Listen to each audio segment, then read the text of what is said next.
Ahoy, my friends, Ryder here, and welcome back to another Final Fantasy VII Ever Crisis video. Today, I'm going to be taking a look at all of Cid's new weapons that have dropped into the game. I'm just going to be going through them one at a time, giving you guys my overall thoughts on each of these weapons, and which ones I think to look out for in the future for your wish lists. So that being said, I'm just going to go straight over to his new banner. It's the easiest way to look at the weapons. And we're just going to go over to the wish list. We're going to go straight down to Cid.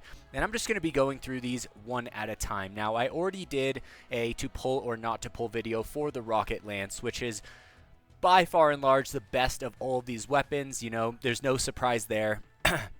So I'm just going to be going on from the first one here. And we're just going to take a look at these one at a time, all right? So here is the first one. I think that probably the easiest way to do this is to just look at these at OB6 and then OB10, right? So the first weapon here is called the Flayer. It is a physical weapon, deals 360% non-elemental damage with a 10% crit rate. I would say the best thing about this weapon at first glance is the fact that it is a diamond sigil breaking weapon. So right off the bat, this one has a higher precedence, I would say, as opposed to the other weapons. On top of that, it is a 3 ATB cost, which is definitely solid. All right. Now we have condition first use. Now you'll see with a lot of Cid's kit, you know, he has stop on a lot of his weapons. Right now, I'm not sure how big of an impact stop is going to make on the game. You know, I think that it's going to be pretty situational, especially with a lot of his weapons, not all, but a lot of them being first use, meaning it will work one time and then it's not going to work after that, right? And also the thing with stop is that it doesn't last very long, right? I think the longest I've seen the duration for it is like, yeah, maybe 5 seconds, which, you know, could mean the difference between surviving, you know, healing and getting off a heal to save your team and not. But if it's first use only, it makes it extremely hard to time when to use this weapon, right? Because if this was for a diamond sigil break, it's not like you can just wait for this perfect opportunity in the battle to use this weapon, because, you know, the focus of the weapon isn't stop, it's a secondary point for the weapon. So it just seems a little bit strange. Now I get it, if they made it so that you used it every single time, it just stops your opponent, stop, you know. Or maybe they could have done something where, you know, every time you use it, the chance that it works again gets lower, right? So by the time you've hit the stop 4 or 5 times, basically there's no chance that it's going to work anymore.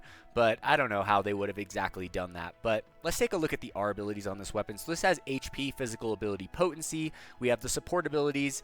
Honestly, the support abilities these days, I feel like, are basically just copy paste from certain other things. They haven't really added anything special lately, so I'm not really going to look too much into the support abilities. One thing I will look for, you know, is some of the interesting ones. I'm going to see if he has, you know, like for example, Vincent only has triangle sigil breaks on all his weapons, so I'm going to see if Cid gets some more range than that. But right here, the support abilities seem mediocre. And then if we take this weapon up to OB10, right, it's going to cast stop first cast for 5 seconds, which, like I said, is going to be hard to use it. Then we have HP 46 over physical ability, potency 39, so nothing crazy. I would say pretty standard, like B level on the R abilities. But overall, I would say if you want to be using Cid, and I'm pretty sure this is his only weapon that has a diamond sigil break on it, this is just something to keep in mind. You know, with any of the characters that you want to play, you want to have as much range as possible on that character, because that's going to allow you to play them as often as possible, right? So you're looking for things that are unique, that are often needed in tougher battles, and diamond sigil break on a 3 ATB cost is definitely one of those things. As to everything else on this weapon, I'd say it's pretty mediocre. So yeah, that's the Flayer right there. Let's go on to the next weapon right here. So this weapon is the Scimitar. This is probably, in my opinion, the most important one to be wishlisting, at least for now, just because of the Guild War next week, right? So this weapon, sorry guys, I got a little bit of a throat thing here. So This weapon's command ability is going to be called Dragon Spirit. 4 ATB cost. It is going to raise physical and magic attack to a single ally while also raising their ice damage as well. So all 3 of these can go to high, plus giving a 12% healing potency. Definitely a solid weapon, I would say, overall. Now, if we look at these R abilities, we have heal at 27. Healing at 27 is a bit strange for him since I don't think there's really much healing in his kit. I feel like this 12% of healing potency is really not going to do much. I feel like a Regan would have been a little bit better here, just because he's never going to really have a super high healing stat. Now, if we look at his support abilities, we have attack boost, physical attack boost, magic attack boost. So again, nothing special there, right? And even at OB6, you're going to have to double cast this in order to get high, which is a bit unfortunate, I think, right? Because even at OB10, it's the same thing. That would have been nice to give him just something super solid, really strong buffing weapon. Now, Sid is going to have insane buff duration, guys. He's going to be very, very strong in buff duration, so he's definitely looking to be more of a support character, but this is definitely something that you would want to wishlist for now. As to whether or not these R abilities in a sub weapon will be good later on, heal over buff debuff extension, yeah, could have its uses, but also, once again, nothing really screaming out to me here. Plus, even at OB10, the physical and magic attack here, pretty low, even though it's equal, so it does work for, you know, either physical or magic builds, which does give it some range, which is nice. But I would say probably both this and the Scimitar. Oh, no, this is the Scimitar. Ha! Alright, guys, so honestly, Scimitar looking pretty solid so far. I feel like it's really nice that he has something that does all of this. I just wish that it seems like Ice gets the most potency buffs in the game. I feel like there's elements that don't even have potency buffs yet. So I feel like it would have been really cool for Sid to have, you know, more elemental potency buffs built into his natural weapon kit. So like something like Matt's recent weapon from the last Guild War that raised magic attack all and fire attack up. Like if he would have gotten like 2 of those that gave us access to other elements like maybe wind and lightning or something like that, you know, kind of carry his role in being this like elemental potency buffer, I feel like would have been really interesting and not anything that's over the top super OP, you know? So I feel like that would have been pretty fun. All right, so let's go on to the next one here. All right, so here we have the Radiant Lance. This one, the command ability is called Flying Spiral, 4 ATB cost. It deals 620% physical non-elemental damage, also increases command gauge by 20%. Okay, so pretty interesting. The only other weapon in the game that I believe that does this is Lucia's rubber band gun, which is a guild medals weapon, something like that. Now, does the command gauge increase change? So at OB1, it's 10%, OB6, 20%, and OB10, 20%. So other than the, oh man, I forgot the name of the boss. Gosh.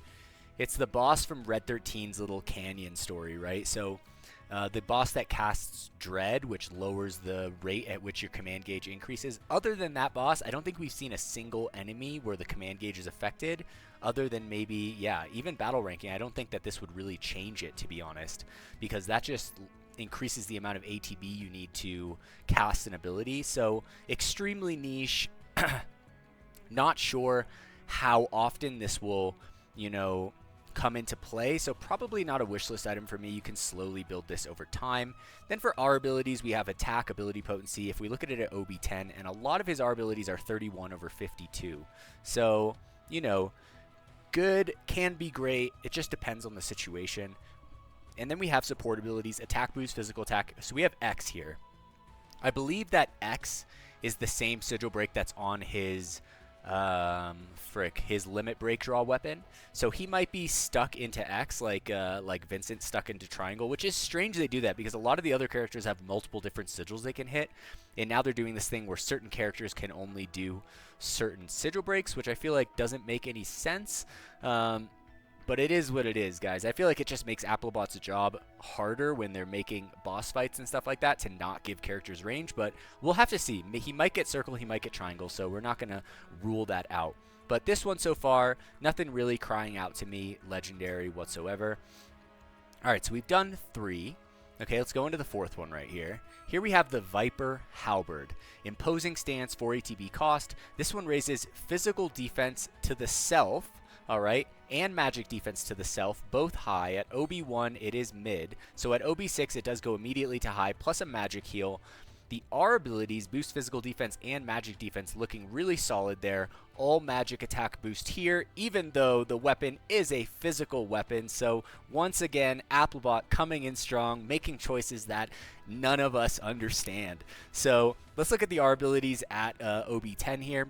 We have physical defense at 36 over magic defense 39. I do believe that Angeal also has a weapon with similar R abilities, both physical and magic defense. So, you know, for certain builds, like on a back end of,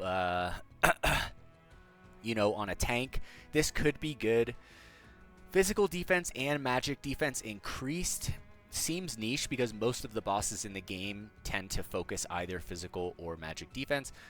That being said, you can use this to boost either one of those things, but most of the time these days we're bringing in characters that can either AoE magic defense high or AoE physical defense high to the team. So, you know, where this is really going to get play is, for me, kind of, I'm not really sure yet right now, but it does look interesting. I would say that so far with everything we've looked at, the Flayer, the Scimitar, and potentially this weapon, maybe with the Scimitar being the first order, then the Flayer, then this, would take the priority on the wish list. All right, but not bad. Interesting how they always mess up the support abilities, guys. It literally makes no sense to me. All right, now we have the Partisan, right? This is just your standard AoE elemental potency weapon. This one's wind-based, right? And at OB10, you have magic attack 31, wind potency 52. We have other weapons that have these exact R abilities, and we have magic attack boost on all of these, which at least it's in sync with what this weapon is. But would I recommend wishlisting this? Honestly, probably not, guys. So let's go on to the next one. That's the one we just looked at. All right, so let's take a look at the pole axe here. All right, so here we have essentially like the same as Vincent's SSR 1976. It's an AoE physical magic attack break. I really wish they would have given him high on the first cast. I feel like, you know, at this point in time in the game, I feel like these weapons, even though no one really likes power creep, I do think that they should be slightly improving over time. This just looks like the exact same thing that Vincent has right here. Obviously, if you guys don't have an AoE physical magic attack break, and there's multiple in the game, you know, Barrett has one. It's a little bit different, but Barrett has one, Vincent has one, Sephiroth has one, and there might be someone else. But if you don't have one of these, this is definitely something good to shoot for. Now, if we take a look at the R abilities, we have HP over ability potency. Then we have attack, physical attack right here. So it is in sync. That's nice to see. And then if we look at this at OB10, all right, you're going to get 62 HP over boost ability potency 26. The 62 HP in the R ability can really come in clutch if you guys don't have one of these already. The boost ability potency, little low. Would have been nice to see one of these at 6239. But it is what it is. But like I said, guys, this is also a decent candidate for a wish list if you don't have something like this, or if you just want to, you know, put something or increase the range of Sid. So allow Sid to do more stuff, put him into more teams. Then you're looking to build this up as well. All right, so let's move on. That was the poleaxe. Now we're going to go to the Trident right here. All right, so the Trident, command ability, Rising Harpoon, deals 450% physical non-elemental damage. Also, when Sid's HP is 70% or more, poison is applied, single enemy duration 26 seconds. Also, condition another first use status ailment stop is applied. All right, 3 seconds here at OB1. Now, if we take this to OB6, all right, so this is basically a poison casting weapon with a single use of stop. It does look like HP will also hit that 62 point threshold right here. Then we have the support abilities, triple physical attack boost, so nothing crazy right there. And if we take this to OB10, all right, the poison will last 30 seconds. The stop will last 5 seconds. We're not really seeing it go past that. The actual physical attack, not super high, but like I said, HP over buff debuff duration. This would be the one to go for you know, if you're just trying to get a sub-weapon for a 62 HP in the R ability in the first slot, just because I think the buff debuff extension is probably slightly better than the boost ability potency. Sid's not really going to be doing damage, right? He's more focused on debuffing and buffing and making those buffs or debuffs last as long as possible. So I do think that the R abilities here are better than the previous one that we looked at, and the support abilities, like most of them here, nothing crazy. All right, so he does have a poison, but nothing to write home about, right? All right, so we got 2 left. Let's look at the first one. I do like the appearance of this one right here. This is the Slash Lance. Command ability Thunder Slam, deals 390% physical non-elemental damage. Also, physical defense is increased all allies, right? So this is actually probably a pretty solid one right here. Unfortunately, it does nothing other than a physical defense increase, which is, you know, Barrett had this like over a year ago. So like I said, it would have been nice to see something, you know, that's a little bit better than what we've seen in the past. But I get it. They don't want to make his kit too strong coming out the gates. But at the same time, I feel like this is looking to be like one of the more lackluster opening kits for a character. And so that's just a little bit of a bummer. I feel like Angeal's was pretty damn solid overall. It would have been nice to get something on that level, or even something slightly better, right? I feel like every new character should just be, you know, a sliver better than the one before it, right? Now, let's take a look at this weapon at OB6. The physical defense high right off the bat is always nice, right? Then we have boost attack, buff debuff duration, so both of them are good. But the attack here, I guess it's good for another character if you're throwing this in the sub-weapon, just because I feel like Sid is not really going to be doing that much damage. We have the triple physical attack boost down there, so nothing crazy as well. This does look like something you could throw on the wish list for sure. Get this to OB6 just to give him that capacity into the AoE up physical defense. So not bad, pretty solid. And our abilities at max level, attack 31 over 52, right? Like I said, he gets a lot of these 31 over 52s, which can be good for sure. The buff debuff extension 52, you know, I feel like these could have been switched. He already has so much buff debuff extension in his kit that I feel like it's kind of overkill at this point. So they could have switched this here to the buff debuff extension on the top 31 and the attack 52 on the bottom. But it is what it is, guys. All right, so last but not least, we have the Spear. Very creative name for this one, right? All right, so here we have Quad Spike. 4 ATB cost, deals 480% physical non-elemental damage, 10% crit rate. Also condition first use, status ailment stop is applied. What is the point of this weapon? Okay, so he does get a decent, not very strong physical non-elemental damage weapon. I feel like this is for the R abilities here. Physical attack 62 at OB10 over boost ability potency 26. I feel like this is probably the worst weapon in his kit. It just doesn't really make sense. I guess the stop is 8 seconds here, but it only works once. So you could potentially put this on him and, you know, just wait until a certain point in time in the fight to drop this stop. But other than that, not much here. Support abilities, triple physical attack boost. Yeah, guys, so not my favorite one. So let's go back and let's recap here, right? So I would say the ones to look out for are the Flayer, all right? And we also have the Scimitar. Okay, probably Scimitar, highest priority just for the Guild War next week. This just looks like a really nice weapon to have. I think it'll be pretty useful in a lot of circumstances. I wish this was high, though, on the first cast at OB6. That would be freaking legendary. Or at least put it high at OB10. If it's not a limited weapon, I honestly don't really mind if the, you know, the, I don't know, the potency changes between OB6 and OB10. If it's a limited weapon and the potency changes between OB6 and OB10, then yeah, that's a little messed up, I think, because those weapons are, you know, out of reach for a lot of players in the game. But for a weapon like this that's general pool, I feel like it would make sense if the potency did actually get better at OB10. That would be really cool. That would have been something to see in his kit that, you know, could be something you could write home about, right? So we have the Scimitar, then we have the Flayer, and what else did we look at here? This one's pretty niche as well. The physical magic defense buff. This one might be good for our abilities, but I can't really see this being used in a fight very often.